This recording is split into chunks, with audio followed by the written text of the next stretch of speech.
आफादगिरि नेहाथारि आरो लोगोसेनो जायगानि गावबुरा नोंथां आरो बेहाय नुजाथिफैनो हानाय जोंनि नैबे सावथुनजों सोमोन्दो थानाय गासै डिपार्टमेन्टनि सोद्रोमा नोंथांमोन दिनै नैबे गोथार सानाव जोंनि जांख्रिथायनि थैसामनि नैथि खोन्दोखौ जोङो जागायनो होननानै आखायाव लादों।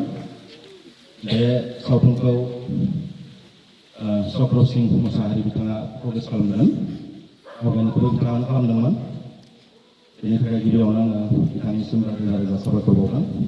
बे सावथुना जोंनि हारिजों सोमोन्दो थानाय माने गोथां जारिमिन होननानै बुंब्लाबो गोरोन्थि जाया। 500 जौथाइनि सिगांनिफ्रायनो जोंनि बर' हारिया नैबे आसाम हादोरसानि हा बिमायाव रायजो जाबोबाय दङ। बै 500 जौथाइसोनि सिगांनिफ्रायनो दिनैसिम बर'फ्रा मा जाथायजों मोगा मोगि जाबोनानै दिनैनि नैबे समखौ सफैनो हादों, बेफोर बायदिसिना बिथिंखौ नोजोर बोनानै नैबे सावथुनखौ लानाय जादों। जोङो गोबां दाब दाब जायगा गिदिंदों बे सावथुननि शुटिंनि जायगानि थाखाय।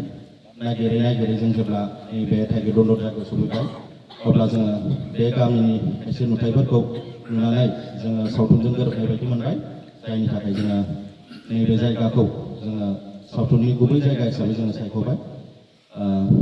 आसा खालामदों रायजो राजा नोंथांमोना जोंनि नैबे सावथुनाव जा शुटिं लागोन जोङो बेहाय नोंथांमोना जोङो बिनाय बायदियै माब्लाबा जों रायजोफोरबो नांगौ जागोन, बेहाय नोंथांमोना सापर्ट होगोनखौ आं आसा थिदों। आरो नोंथांमोन आफादगिरि नेहाथारि गावबुरा जोंनो नांगौ समाव माब्लाबा गोनांथि जाफ्लांनो हानाय, बेहायबो नोंथांमोननि हेफाजाब मोनगोनखौ आं आसा थिदों। बे सावथुना ओरैनो बुंनो थाङोब्ला जों बयबो मिथिखागौ बर'नि गेजेराव थिग बेबायदि जोङो सावथुन खालामखांनायनि उनाव मुलाम्फा मोनफिननायनि गुबै लामा गैया। थेवब्लाबो बे सावथुनखौ खालामनो फैदों होननायनि गुबै थांखियानो जाहैबाय जोंहा प्रडिउसार बिथां आरो आं जेनेबा डाइरेक्टर, जोंनि गोसोआव मोनसे बर' हारिनि थै होननाय बेसादा दङ, जायनि थाखाय जोङो नैबे सावथुनखौ खालामनो लादों। जों लसखौ मिथिखागौ, थेवब्लाबो खामानिखौ खालामनो लादों। जोंनि बै 500 जौथाइनिफ्राय लानानै दिनैसिम जोंनि गेजेराव माने जाखिनि जाथाय गेदेर गेदेर जाबोबाय बेफोरखौ जोङो जारिमिन महरै गालांनो थाखाय जोङो नैबे सावथुनखौ खालामनाय जादों।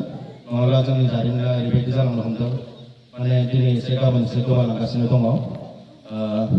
बुंनो मोनाब्लाबो बुंनाय जादों, गोबां दावगालांनाय गुबुन हारिफोरनि फिसाराव जोङो नासयजानानै खायसे माने जोंनि गोनांथि बेसादफोरानो जारिमिनफोरानो गोमालांगासिनो दङ।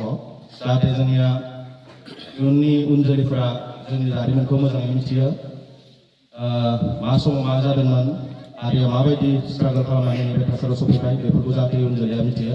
बे असिलायैनो बे थांखियैनो प्रडिउसार बिथां चक्र सिंह मुसाहारिया नैबे सावथुनखौ खालामनो लादों आरो बेहाय आङो डाइरेक्टर महरै लिरगिरि महरै सापर्ट होदों। आङो बयनिसिमबो खेबसेबाव गोसो गोरबोनिफ्राय साबायखर जासिहरबाय जोंखौ नैबेहाय जायगा होनायनि थाखाय। आरो बयखौबो आङो नैबे सावथुननि गोजोन देरहासार जाथोंनि थाखाय बयखौबो आरज गाबगोन होननानै आं आसा थिबाय। जोङो दिनैनिफ्राय सावथुनखौ जागायनोसै, नोंथांमोननि आसा खाथिनाय जाबाय हेफाजाबखौ आसा थिबाय। 2013 मायथाइनिफ्राय जागायनानै दिनैसिम जाखिनि सावथुन खालामबोबाय खोब डिसिप्लिननि गेजेरजों खालामनाय जायो। बेखायनो आङो बे खेबावबो सोरबा जुदि जोंनि टिमाव गोदानै हाबदोंब्ला बिथांमोनखौ मिथिनाय बायदि आं फंनैसो खोथा बुंनो सानदों। जोङो खोब टाइम शेड्युलखौ मेनटेन खालामो, डिसिप्लिन मेनटेन खालामो, फुल टाइम मेनटेन खालामो। आरो जोंनि गेजेराव हमना लाबाय सोरबा जुदि एसे हमना लाबाय जोङो बिबानखौ नायनानै जोङो रेसपेक्ट खालामो, जेन रावबो जोंनि खामानि मावगिरिफोरा जेन रावखौबो मिसबिहेभ खालामा, गाज्रि सभाब चरित्र देखाया, बेखौ आं आसा थिबाय। गावबा गाव टाइम शेड्युलखौ मेनटेन खालामनानै जेन माने गोसो होसारनानै खामानिखौ मावो, बेखौ आं आसा थिदों। निसा जातीय जानाय बेसादा शुटिं टाइमाव बेयो स्ट्रिक्टलि नट एलाउड, बेखौ जोङो शुटिंनि टाइमाव जोङो बेफोरखौ माबा होथ'नाय नङा, एलाउ होथ'नाय नङा। शुटिं नालाय शुटिं बायदि जानांगोन। जोङो जोंनि आखुथायखौ मोजाङै लाखिलांनानै नैबे गामिनि रायजो राजाफोरजों जोङो बाख्नायजानाय जानो नांगोन, जोङो रायजानाय जानो मोननाय नङा। बेखायनो आङो बयबो आंनि शुटिं टिमखौ गावबा गाव डिसिप्लिनखौ मेनटेन खालामनो थाखाय आङो गुरै खावलायबाय।